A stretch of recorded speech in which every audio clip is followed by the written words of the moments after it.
ತಮಿಳುನಾಡಿನಲ್ಲಿ ಅಣ್ಣಾ ಡಿಎಂಕೆಯಲ್ಲಿ ಹೈಡ್ರಾಮಾ ಮುಂದುವರೆದಿದೆ. ಈ ಮಧ್ಯೆ ಇಲ್ಲಿನ ರಾಜಕೀಯ ಬೆಳವಣಿಗೆಯನ್ನ ಗಮನಿಸ್ತಾ ಇರೋ ರಾಜ್ಯಪಾಲ ವಿದ್ಯಾಸಾಗರ್ ರಾವ್ ಇವತ್ತು ಚೆನ್ನೈಗೆ ಆಗಮಿಸಲಿದ್ದಾರೆ. ಈ ಹಿನ್ನೆಲೆಯಲ್ಲಿ ರಾಷ್ಟ್ರಪತಿ ಪ್ರಣಬ್ ಮುಖರ್ಜಿ ಭೇಟಿಗೆ ತೆರಳಿದ್ದ ಎಐಎಡಿಎಂಕೆ ಸಂಸದರು ರಾಷ್ಟ್ರಪತಿಯನ್ನ ಭೇಟಿ ಆಗದೆ ತಮಿಳುನಾಡಿಗೆ ವಾಪಸ್ಸಾಗಿದ್ದಾರೆ. ಇನ್ನು ಸಂಜೆ ಹೊತ್ತಿಗೆ ರಾಜ್ಯಪಾಲರು ಮುಂಬೈನಿಂದ ಚೆನ್ನೈಗೆ ವಾಪಸ್ಸಾಗಲಿದ್ದಾರೆ ಎನ್ನಲಾಗಿದೆ. ಆದರೆ ರಾಜ್ಯಪಾಲ ವಿದ್ಯಾಸಾಗರ್ ರಾವ್ ಇದುವರೆಗೂ ಎಐಎಡಿಎಂಕೆ ಪ್ರಧಾನ ಕಾರ್ಯದರ್ಶಿ ಶಶಿಕಲಾರ ಭೇಟಿಗೆ ಸಮಯಾವಕಾಶವನ್ನ ನೀಡಿಲ್ಲ. ಇದು ಕುತೂಹಲಕ್ಕೆ ಎಡೆ ಮಾಡಿಕೊಟ್ಟಿದ್ದು, ಇವತ್ತು ಚಿನ್ನಮ್ಮ ಸರ್ಕಾರ ರಚನೆ ಪ್ರಸ್ತಾಪ ಮಂಡಿಸಲು ಅವಕಾಶ ನೀಡ್ತಾರಾ ಅನ್ನೋ ಚರ್ಚೆಗೆ ಎಡೆ ಮಾಡಿಕೊಟ್ಟಿದೆ. ಇನ್ನು ರಾಜ್ಯಪಾಲರು ಶಶಿಕಲಾ ಭೇಟಿಗೆ ಅವಕಾಶ ಮಾಡಿಕೊಡದಿದ್ದಕ್ಕೆ ಎಐಎಡಿಎಂಕೆ ಪಕ್ಷದ ಕಾರ್ಯಕರ್ತರು ಕಿಡಿಕಾರಿದ್ದಾರೆ. ರಾಜ್ಯಪಾಲರು ಉದ್ದೇಶಪೂರ್ವಕವಾಗಿಯೇ ಭೇಟಿಗೆ ಅವಕಾಶ ಮಾಡಿಕೊಡ್ತಿಲ್ಲ ಅಂತ ಆರೋಪಿಸಿದ್ದಾರೆ. ಇದರ ಹೊರತಾಗಿಯೂ ಮಧ್ಯಾಹ್ನದ ಬಳಿಕ ಶಶಿಕಲಾ ನೇತೃತ್ವದಲ್ಲಿ ಶಾಸಕರು ತಮಿಳುನಾಡು ಉಸ್ತುವಾರಿ ರಾಜ್ಯಪಾಲ ವಿದ್ಯಾಸಾಗರ್ ರಾವ್ರನ್ನ ಭೇಟಿಯಾಗೋಕೆ ಸಿದ್ಧತೆ ನಡೆಸಿದ್ದಾರೆ. ಮತ್ತೊಂದು ಕಡೆ ಪನ್ನೀರ್ ಸೆಲ್ವಂ ಬಂಡಾಯದ ಮಧ್ಯೆ ಪಕ್ಷದ ಶಾಸಕರನ್ನ ಶಶಿಕಲಾ ಗುಪ್ತ ಸ್ಥಳಕ್ಕೆ ರವಾನಿಸಿದ್ದಾರೆ. ಇದಕ್ಕೆ ಪ್ರತಿಯಾಗಿ ಜನತೆ ಬೆಂಬಲಿಸಿದರೆ ಸಿಎಂ ಆಗೋಕೆ ಸಿದ್ಧ ಎಂದಿದ್ದ ಪನ್ನೀರ್ ಸೆಲ್ವಂ ತಮಗೆ ಬೆಂಬಲ ನೀಡುವಂತೆ ಯಾವುದೇ ಪಕ್ಷವನ್ನ ಕೋರಿಲ್ಲ ಅಂತ ಸ್ಪಷ್ಟನೆ ನೀಡಿದ್ದಾರೆ.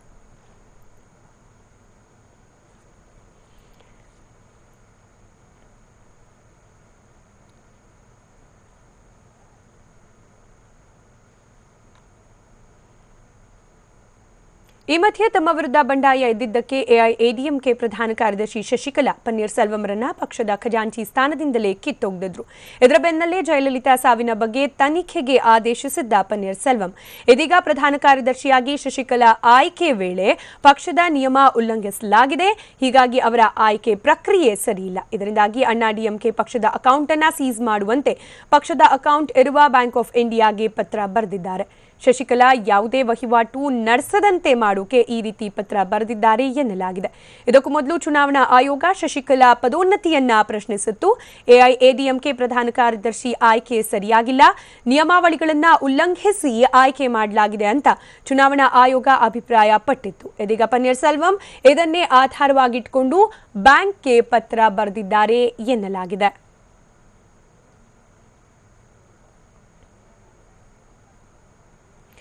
ಇನ್ನು ಚೆನ್ನೈನಲ್ಲಿ ನಿನ್ನೆ ಇಡೀ ದಿನ ನಡೆದ ಬೆಳವಣಿಗೆಗಳು, ಅದರ ಎಫೆಕ್ಟ್ ಆಫ್ಟರ್ ಎಫೆಕ್ಟ್ ಅನ್ನುವಂತೆ ಇವತ್ತು ಆಗಬಹುದಾದ ಬೆಳವಣಿಗೆಗಳು, ಎಲ್ಲದರ ಬಗ್ಗೆ ಸಮಗ್ರ ಮಾಹಿತಿಯನ್ನ ನೀಡಲಿಕ್ಕೆ ನೇರ ಸಂಪರ್ಕದಲ್ಲಿ ಜಾಯ್ನ್ ಆಗ್ತಿದ್ದಾರೆ ನಮ್ಮ ಚೆನ್ನೈ ಪ್ರತಿನಿಧಿ ರಮೇಶ್ ಕಂಠೀರವ. ರಮೇಶ್, ರಾಜ್ಯಪಾಲರು ಇವತ್ತು ವಾಪಸ್ಸಾಗುವ ಸಾಧ್ಯತೆ ಇದ್ದು ಮತ್ತಷ್ಟು ರಾಜಕೀಯ ಚಟುವಟಿಕೆಗಳು ಗರಿಗೆದರುವ ಸೂಚನೆಯಂತೂ ಸ್ಪಷ್ಟವಾಗಿ ಲಭ್ಯವಾಗ್ತಿದೆ. ಮತ್ತೊಂದು ಕಡೆ ಪನ್ನೀರ್ ಸೆಲ್ವಂ ಒಂದಾದ ನಂತರ ಒಂದು ಬಾಣ ಪ್ರಯೋಗವನ್ನ ಮಾಡ್ತಾ ಸಾಕ್ತಾ ಇದ್ದಾರೆ. ಸೊ ಇವತ್ತು ಏನೆಲ್ಲ ಬೆಳವಣಿಗೆಗಳು ಆಗಬಹುದು ಅನ್ನೋ ನಿರೀಕ್ಷೆ ಇದೆ?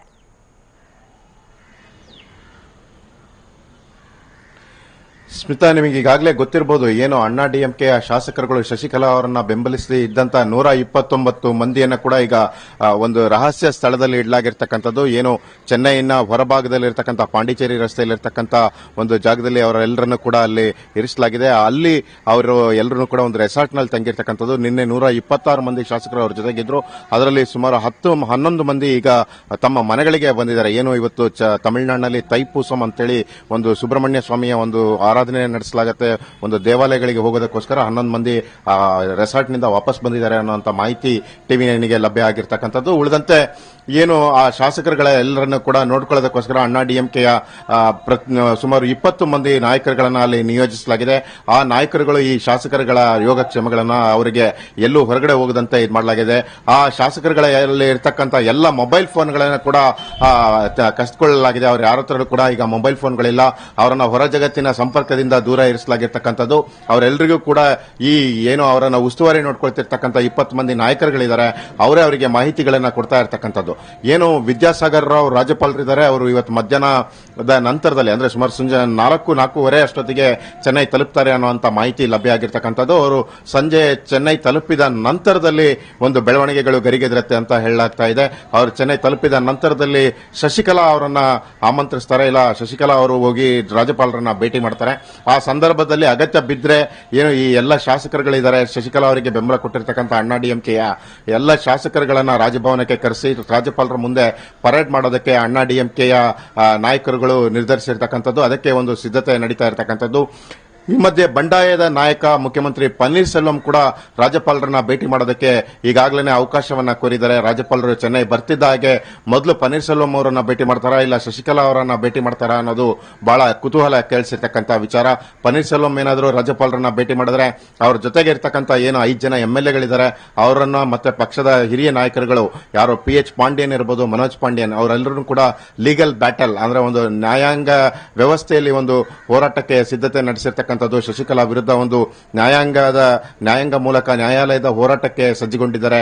ಅವರುಗಳನ್ನ ಕರ್ಕೊಂಡು ಹೋಗೋದಕ್ಕೆ ಈಗ ಸಿದ್ಧತೆಯನ್ನ ನಡೆಸಿದ್ದಾರೆ. ಅವರು ಕೂಡ ಸಂಜೆ ಸುಮಾರು 5 ಗಂಟೆ ಅಷ್ಟೊತ್ತಿಗೆ ರಾಜ್ಯಪಾಲರನ್ನ ಭೇಟಿ ಮಾಡ್ತಾರೆ. ಸೊ ಈ ಎರಡೂ ತಂಡಗಳು ಪ್ರತ್ಯೇಕವಾಗಿ ರಾಜ್ಯಪಾಲರನ್ನ ಭೇಟಿ ಮಾಡೋದ್ರಿಂದ ರಾಜ್ಯಪಾಲರು ಯಾವ ರೀತಿಯ ನಿರ್ಧಾರವನ್ನ ಕೈಗೊಳ್ತಾರೆ, ಶಶಿಕಲಾ ಅವರನ್ನ ಅಂದ್ರೆ ಮಂತ್ರಿಮಂಡಲ ರಚನೆ ಮಾಡೋದಕ್ಕೆ ಆಹ್ವಾನ ನೀಡುತ್ತಾರಾ, ಮುಖ್ಯಮಂತ್ರಿ ಸ್ಥಾನವನ್ನ ಅಲಂಕರಿಸೋದಕ್ಕೆ ಪ್ರಮಾಣ ವಚನಕ್ಕೆ ಆಹ್ವಾನ ನೀಡುತ್ತಾರಾ, ಇಲ್ಲ ಅದನ್ನ ಕಾದಿರಿಸುವಂತ ತಂತ್ರವನ್ನು ಅನುಸರಿಸ್ತಾರ ಅನ್ನೋದು ಕೂಡ ಬಹಳ ಇಂಪಾರ್ಟೆಂಟ್ ಆದಂತದ್ದು. ಅವರು ಯಾವ ರೀತಿ ನಿರ್ಧಾರ ಕೈಗೊಳ್ತಾರೆ ಅನ್ನೋದು ಕುತೂಹಲ ಕೇಳಿಸಿರ್ತಕ್ಕಂಥದ್ದು.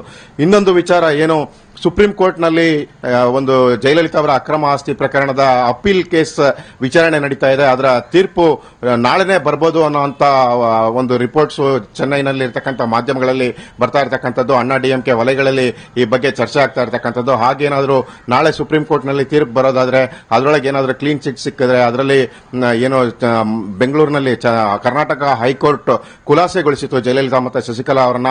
ಆ ಖುಲಾಸೆಗೊಳಿಸಿದಂತಹ ತೀರ್ಪನ್ನ ಸುಪ್ರೀಂ ಕೋರ್ಟ್ ಎತ್ತಿ ಹಿಡಿದ್ರೆ ಈಗ ಶಶಿಕಲಾ ಅವರ ಪ್ರಮಾಣ ವಚನ ಈಸಿ ಆಗುತ್ತೆ. ಶಶಿಕಲಾ ಅವರಿಗೆ ಯಾವುದೇ ಲೀಗಲ್ ಹಾರ್ಡಲ್ಸ್ ಇರೋದಿಲ್ಲ, ಅವರು ಈಸಿಯಾಗಿ ಪ್ರಮಾಣ ವಚನ ಸ್ವೀಕರಿಸ್ತಾರೆ ಅನ್ನುವಂತ ನಂಬಿಕೆಯನ್ನ ಅಣ್ಣಾ DMK ನಾಯಕರುಗಳು ವ್ಯಕ್ತಪಡಿಸ್ತಾ ಇರತಕ್ಕಂಥದ್ದು. ಈ ಎಲ್ಲ ಬೆಳವಣಿಗೆಗಳು ಇನ್ನು ಈ ಸಂಜೆಯ ವೇಳೆಗೆ ನಡೆಯುವಂಥದ್ದು. ಇದೆಲ್ಲವೂ ಕೂಡ ಬಹಳ ಕುತೂಹಲಕಾರಿಯಾಗಿ ಕೇಳಿಸಿರ್ತಕ್ಕಂಥದ್ದು. ರಮೇಶ್, ಇದರ ಜೊತೆಗೆ ಗಾಳಿಯಲ್ಲಿ ಗುಂಡು ಅನ್ನೋ ರೀತಿಯಲ್ಲಿ ಪನ್ನೀರ್ ಸೆಲ್ವಂ ಒಂದು ಬ್ಯಾಂಕ್ ಖಾತೆಯನ್ನ ಸೀಸ್ ಮಾಡಿ ಅಂತ ಹೇಳೋದು ಅಥವಾ ಜಯಲಲಿತಾ ಸಾವಿನ ತನಿಖೆಯನ್ನ ನಡೆಸಲಿಕ್ಕೆ ಆದೇಶ ನೀಡೋದು, ಈ ರೀತಿ ಒಂದಾದ ನಂತರ ಒಂದು ಬಾಣ ಪ್ರಯೋಗವನ್ನ ಕೂಡ ಮಾಡ್ತಾ ಇದ್ದಾರೆ. ಇದು ನಾಟುತ್ತಾ ಶಶಿಕಲಾ ಅವರಿಗೆ ಅವರ ಮುಖ್ಯಮಂತ್ರಿ ಗಾದಿಯ ಕನಸೇನಿದೆ ಅದಕ್ಕೇನಾದ್ರೂ ಎಫೆಕ್ಟ್ ಮಾಡುತ್ತಾ ಈ ರೀತಿಯ ಚಿಕ್ಕ ಚಿಕ್ಕ ಅಸ್ತ್ರಗಳು ಅಂತ ಹೇಳಿ?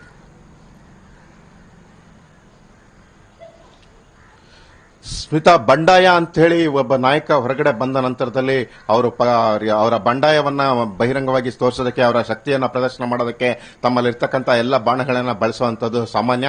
ಆ ನಿಟ್ಟಿನಲ್ಲೇ ಪನ್ನೀರ್ ಸೆಲ್ವಂ ಅವರು ಮೊದಲು ಒಂದು ಬಾಂಬ್ ಸಿಡಿಸಿದ್ರು. ಶಶಿಕಲಾ ಅವರು ನನ್ನನ್ನು ಒತ್ತಾಯಪೂರ್ವಕವಾಗಿ ಬಲವಂತವಾಗಿ ರಾಜೀನಾಮೆಯನ್ನ ಪಡ್ಕೊಂಡ್ರು, ನನ್ನ ಮನಸ್ಸಿಗೆ ವಿರುದ್ಧವಾಗಿ ನನ್ನ ಆತ್ಮ ವಂಚನೆ ಮಾಡಿಕೊಂಡು ನಾನು ರಾಜೀನಾಮೆ ಕೊಟ್ಟೆ, ಅವರನ್ನೇ ನಾನು ನಾಯಕಿಯನ್ನಾಗಿ ಮಾಡೋದಕ್ಕೆ ಒಂದು ಅಲ್ಲಿ ತೀರ್ಮಾನಕ್ಕೆ ಕೂಡ ನಾನು ಒಂದು ಹೆದರಿಕೆಯ ಹಿನ್ನೆಲೆಯಲ್ಲಿ ನಾನು ತೀರ್ಮಾನವನ್ನು ಕೂಡ ಮಾಡಿಬಿಟ್ಟು ಬಂದೆ. ಆ ನಂತರದಲ್ಲಿ ನಾನು ಆತ್ಮಾವಲೋಕನ ಮಾಡಿಕೊಂಡೆ. ಜಯಲಲಿತಾ ಅವರ ಸಮಾಧಿ ಮುಂದೆ ಒಂದು ಕುತ್ಕೊಂಡು ಅಲ್ಲಿ ಒಂದು ಅವರ ಒಂದು ಪ್ರೇರಣೆಯ ಮೇಲೆಗೆ ನಾನು ನಿಮ್ಮೆಲ್ಲ ಮಾತಾಡ್ತಾ ಇದ್ದೀನಿ. ಅನೇಕ ಸತ್ಯಗಳಿದೆ, ಅದರಲ್ಲಿ 10% ಅಷ್ಟೇ ಈಗ ನಿಮಗೆ ತಿಳಿಸಿರ್ತಕ್ಕಂಥದ್ದು. ಇನ್ನು 90% ಸತ್ಯಾಂಶಗಳಿದಾವೆ, ಅವನ್ನ ಮುಂದೆ ತಿಳಿಸ್ತೀನಿ. ಏನು ಈಗ ನಮ್ಮ ಹೋರಾಟ ಇದೆ, ಒಂದು ಅಣ್ಣಾ DMK ಪಕ್ಷವನ್ನ ಶಶಿಕಲಾ ಅವರ ಒಂದು ಹಿಡಿತದಿಂದ ತಪ್ಪಿಸಬೇಕು, ಪಕ್ಷವನ್ನ ರಕ್ಷಿಸಬೇಕು.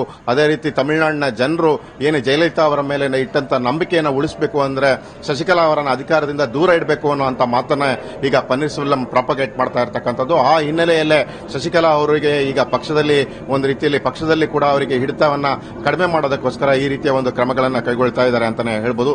ಪಕ್ಷದ ಇದುವರೆಗೂ ಕೂಡ ಖಜಾಂಚಿ ಪನ್ನೀರ್ ಸೆಲ್ವಂ ಅವರಿಗೆ ಗೊತ್ತಿದೆ ಎಲ್ಲೆಲ್ಲಿ ಅಕೌಂಟ್ಸ್ ಇದೆ, ಯಾವ್ಯಾವ ಅಕೌಂಟ್ಸ್ ಗಳಲ್ಲಿ ಅಣ್ಣಾ DMK ವ್ಯವಹಾರ ನಡೀತಿದೆ ಅನ್ನುವಂಥದ್ದು. ಸೊ ಏನು ಶಶಿಕಲಾ ಅವರ ಆಯ್ಕೆ ಒಂದು ತಪ್ಪಾಗಿರ್ತಕ್ಕಂಥದ್ದು ಅನ್ನೋದನ್ನ ಹಿಡ್ಕೊಂಡು ಈಗ ಎಲ್ಲ ಅಕೌಂಟ್ಸ್ ಗಳನ್ನ ಫ್ರೀಸ್ ಮಾಡೋದಕ್ಕೆ ಈಗಾಗಲೇ ಎಲ್ಲ ಬ್ಯಾಂಕ್ಗಳಿಗೆ ಪತ್ರವನ್ನ ಬರೆದಿದ್ದಾರೆ. ಸುಮಾರು 5 ಬ್ಯಾಂಕ್ಗಳಿಗೆ ಈಗಾಗಲೇ ಪತ್ರವನ್ನ ಬರೆದು ಅಣ್ಣಾ DMK ವ್ಯವಹಾರಗಳ ಅಂದ್ರೆ ಅಕೌಂಟ್ಸ್ ನಲ್ಲಿ ವ್ಯವಹಾರ ಮಾಡೋದಕ್ಕೆ ಶಶಿಕಲಾಗೆ ಅವಕಾಶ ಕೊಡಬೇಡಿ ಅನ್ನುವಂತ ಒಂದು ಪತ್ರವನ್ನ ಬರೆದಿದ್ದಾರೆ. ರೈಟ್, ಧನ್ಯವಾದ.